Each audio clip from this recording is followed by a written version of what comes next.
couple of announcements. I have a couple of announcements, and then we do have a couple of committee announcements. For this week, I'm going to ask that we hold our committee announcements until after Joe makes his presentation, and then we can go into our committee announcements and any open questions, any questions or anything that anyone wants to bring to the table, we can do that after that. So just as a quick announcement, we have, you may have remembered a couple of months ago, we announced a partnership or an endeavor for that we were working on to revamp our DBE, ACDBE National Directory and our bid board and job board.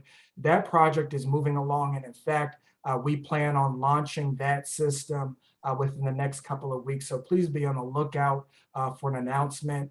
There will be a one-time registration process that we're asking our members to participate in, but that's it. It'll just be that one time, and then you can have full access to that system. So please be on the lookout for an email coming out within the next week or so, inviting you to register for that new system and see all of the features that we have in store.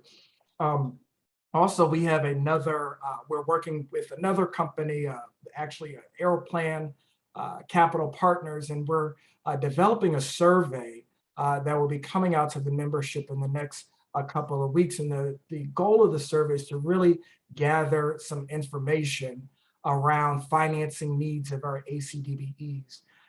And the goal is to create a fund for our ACDBE. So we're really excited about this opportunity that we're working on. We're asking that when you do receive this survey within the next week or so, that you please complete it and encourage your colleagues and other members to complete it as well, so that we can move forward with this partnership. Again, it's a survey that will be asking some questions around financing needs of our ACDBE community. At this time, I want to actually bring up our special guest to talk a little bit about an opportunity that is open to our membership to participate in, and we're really excited about this opportunity. We've invited Joe Navarrete with the Airport Cooperative Research Program to tell us a little bit more about this opportunity.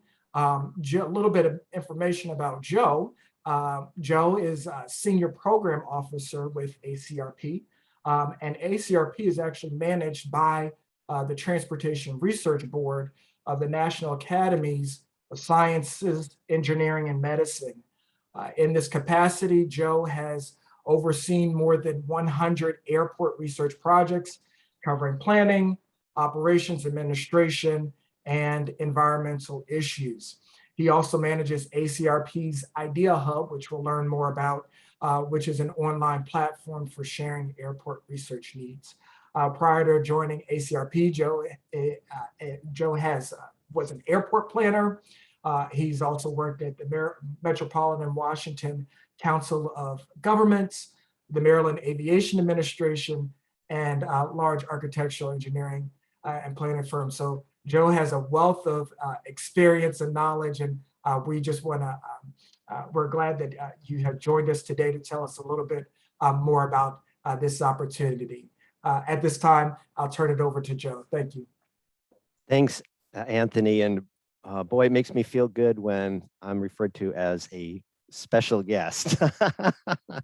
That's totally awesome. Thank you so much. And it's a real pleasure to be here. Let me move into presentation mode here. So as Anthony mentioned, I'm with the Airport Cooperative Research Program, and we do industry-based research for the airport industry. It's a big industry, of course, with lots of stakeholders, as I'm sure you can appreciate. We've recently launched a campaign, we call it, called ACRP Project Teaming Opportunities. And this is an attempt to open up our proposal process to as many people as we can.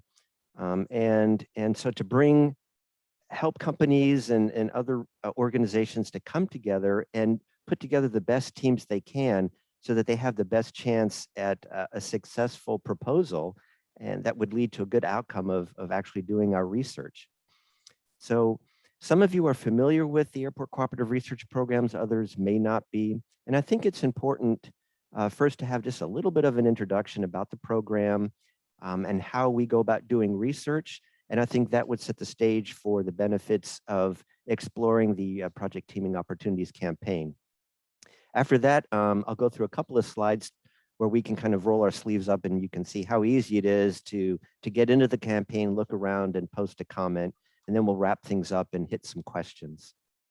So ACRP is industry driven, and that means it's buy-in for airports and folks like you, people who provide services to airports, who use airports. Our funding comes from Congress, and the FAA is our sponsor. We get about $15 million a year, and the bulk of that goes to actual research. Some of it obviously is for the administrative side.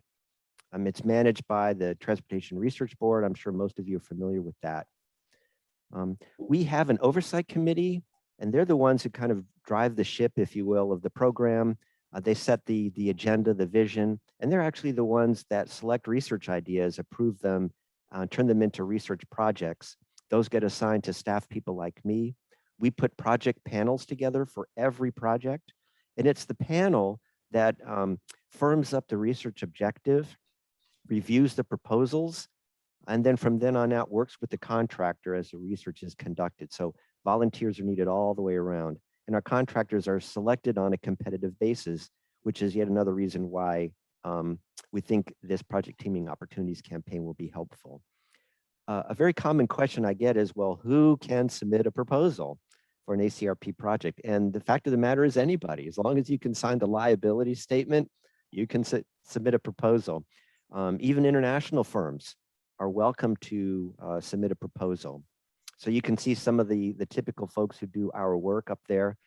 But we need to understand that before you go about putting a proposal together, it takes a lot of work. There are no boilerplate submittals for an ACRP project.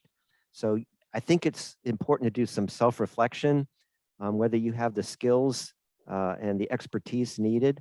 And if not, again, you can go to our Project Teaming Opportunities website, and then maybe you can put a team together with people who have some of the qualifications that you might be lacking.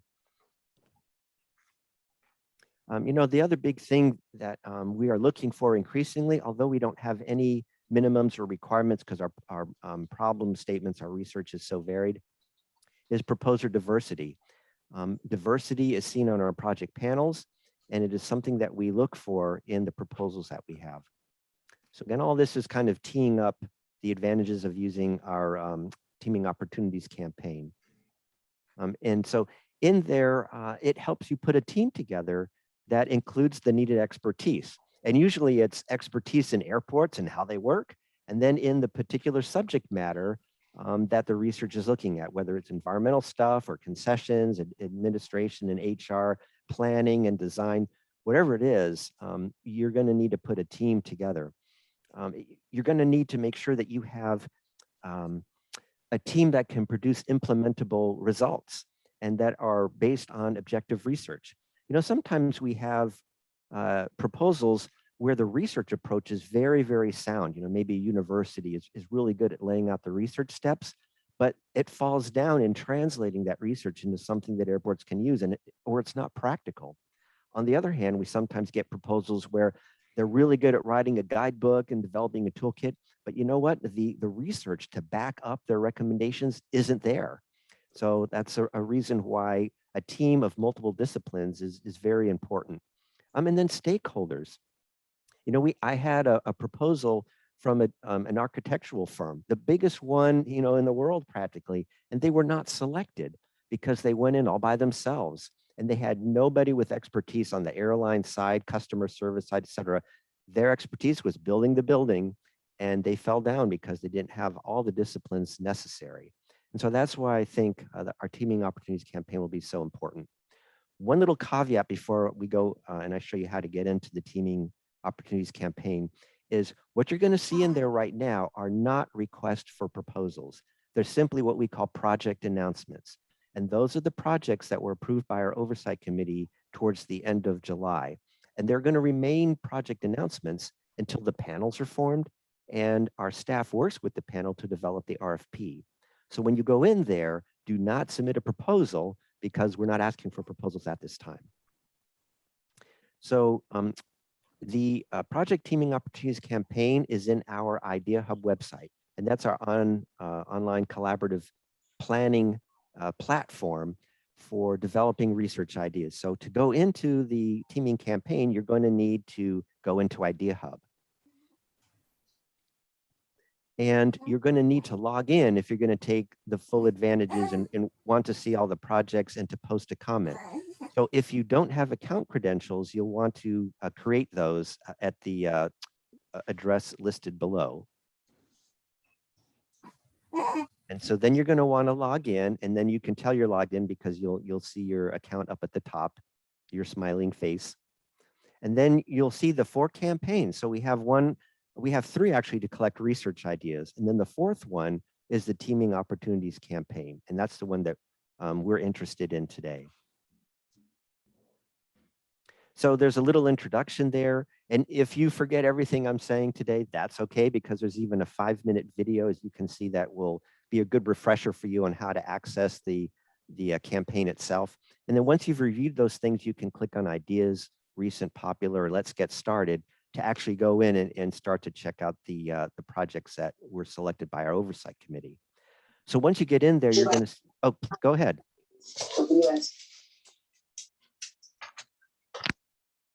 Oh, was there a question or comment? Okay.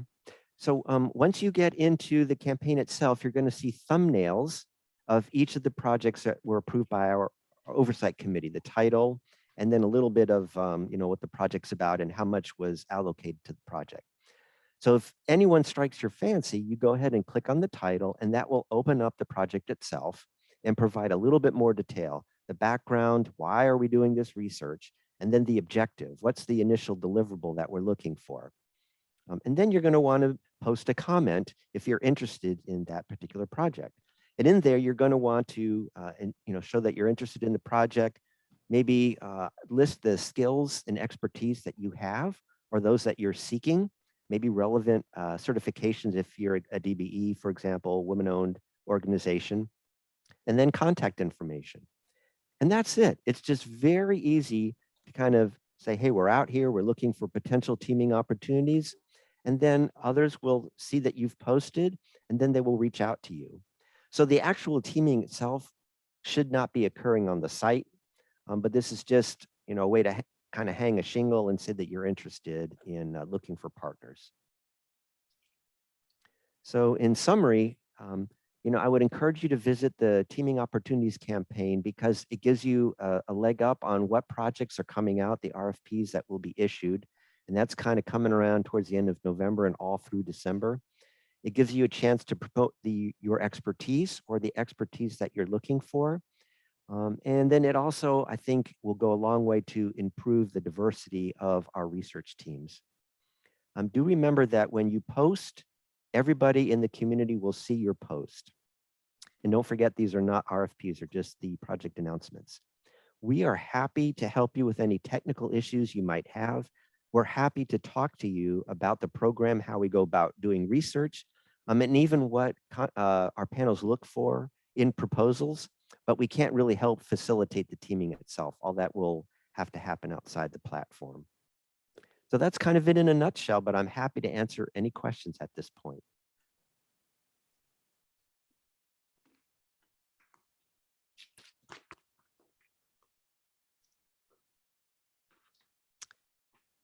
Thank you, Joe, for this presentation. And it's just a wonderful opportunity. I would encourage all our members who are interested to go in on the website and register. Do we have any questions for Joe? Oh, let's see, contact information backup. Sure, let me share my screen. Joe, could you go back and explain how to find the past projects that have been done? Oh, the past, so any project that has been done before, that is obtained from our website. So if you go into the ACRP website, there'll be a list of. I went to the website. Okay, yeah, got it. Good question. You know what? And let me add to that. We have an annual report. So you can also Google the ACRP annual report. And in there, there is a table that lists every project we ever did and who the contractor was.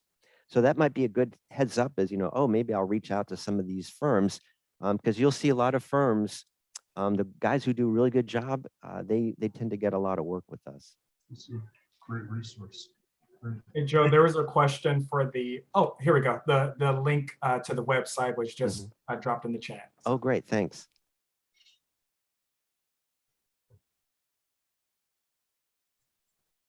All right. Well, feel free to email me, reach out to me. I'm happy to answer any questions after this get together is over. So thank you, everyone. Thank you for joining us.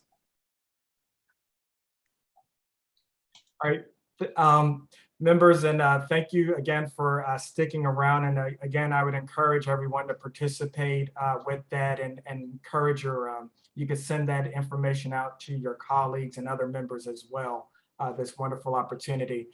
We just have a couple of announcements from our committee leads, and I am going to ask, I think I see Jeanette Saunders on the call.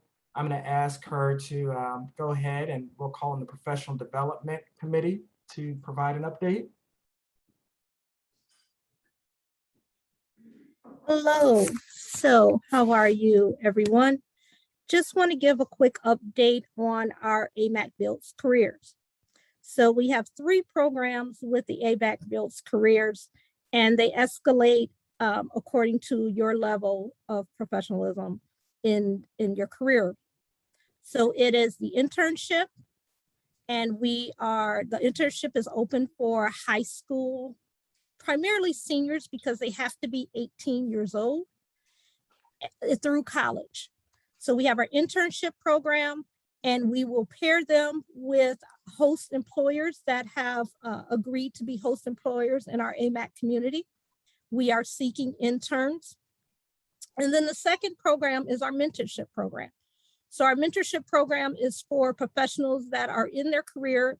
You can be, you have to be an AMAC member, but you can be anywhere in your career at any organization within the aviation industry. And we will pair you with a mentor. So we are seeking mentors as well as mentees. And then the third program would be our fellowship program. And these are for mid to senior level professionals that are looking to be an executive in the aviation industry. And we will have you pair with a director, airport director that's in our aviation leadership collective. I'm sorry. So we have 3 programs. Our internship program will not start, we'll take applications through January. Our mentorship program, actually the application period is open now, and we'll take applications through October 29th. And then we have our fellowship program, which is also taking applications. So if you're anywhere in your career and you would like a mentor in the industry, or you would like to apply for the fellowship program, please do so. If you know any students that will benefit from our internship program, please give them the information. All the links are on the AMAC website. We are also looking for hosts, employer hosts. So if you belong, work for an employer and would like to be a host for our interns, or if you are an employer and you would like to provide senior level mentors for our program, please apply as well. We need both participants as well as employer hosts and mentors. I will be happy to take questions, Anthony. Okay, and do we have any questions about any of these programs? Thank you, Jeanette. It sounds like we have our newest intern joining soon in the background. Yes, I apologize. No worries.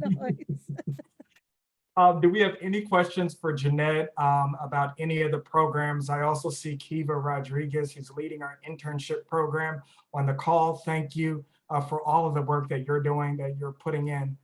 If we have any questions, please feel free to unmute your mic and go ahead and ask away.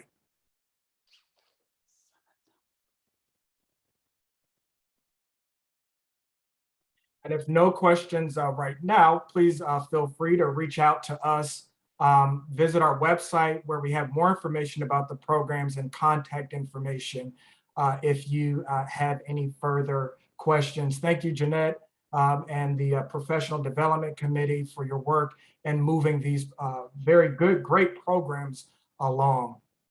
Finally, I don't see our government affairs chairs. I don't think so, Farad or Gonzalo on the call.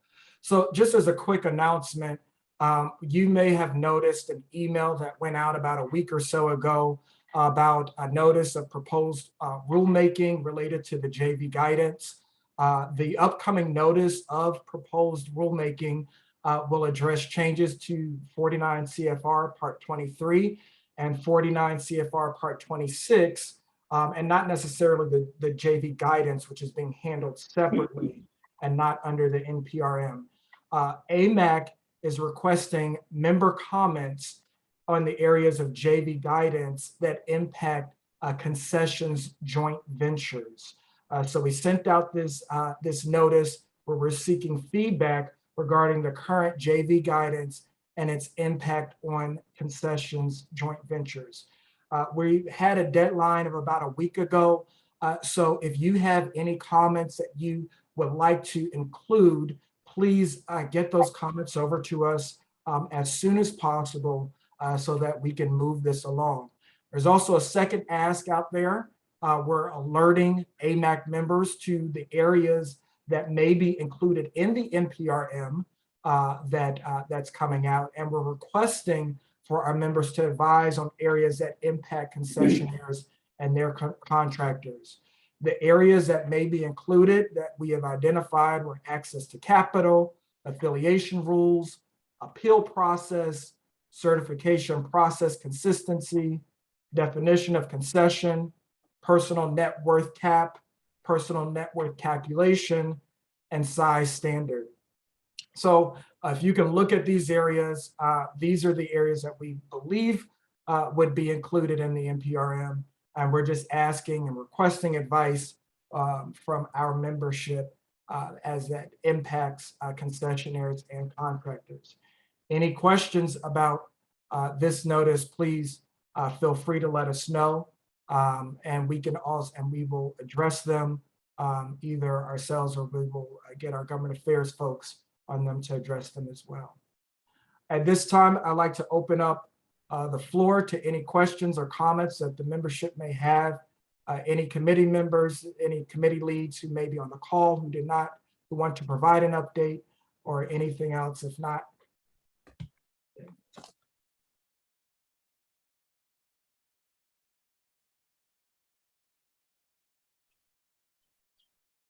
okay, at this time, since we don't have any open questions or comments, thank you again for joining us for this Third Fridays. Please join us at the end of this month on the last Wednesday of the month, where we have our Legends and Leapers program. We're really excited about this Legends and Leapers program, where we will feature Steve Pelham with Jacobs Engineering and Don Hunter with Port of Seattle. So please join us on the last Wednesday of the month at 2 p.m. for our Legends and Leapers conversation. Thank you again for joining us this week. Have a great weekend. Bye. Have a good weekend.